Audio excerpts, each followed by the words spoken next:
right, so there is another little zine. So now let's hop over and let's get our paper out. And I'm going to walk you through making one. I'll do a little background and walk you through that.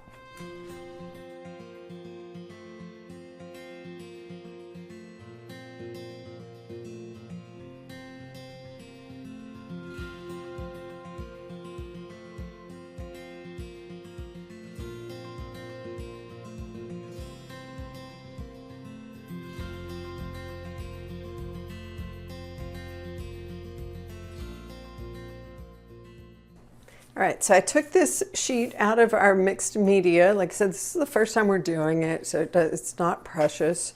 We're just going to explore. So what I want you to think about, and this is why I gave you these instructions in the format of a zine, we're going to unfold this. All right, so as we look at this, because once I trim down the paper, this one's really going to be like a 8.5 by 12, so it's just going to be the same height. It'll be a little tad wider, but look at this. So we're not doing, if you want things on your page to have a certain directionality to them, so if you're like, oh, I want this to have like let's say you wanted something that's kind of like sky and like ground, I want you to think about just putting something like in the middle. So this is how I do mine. Sometimes I'll just put stuff wherever and go with that. But if you are wanting some intentionality to it, the center of your paper is going to be the tops of the pages. Top and the bottom, when you're in a landscape format, these are the bottoms of each page. So if you were looking at it this way, this would be kind of like what's on the front and the back of your zine. If you wanted to think of it in a quadrant, and we fold it, this quadrant was the front and the back. This quadrant is 2 pages, this one's 2, and this one's 2. Let's kind of get into it. What I'm going to do is I am going to go just play with whatever shows up on this page.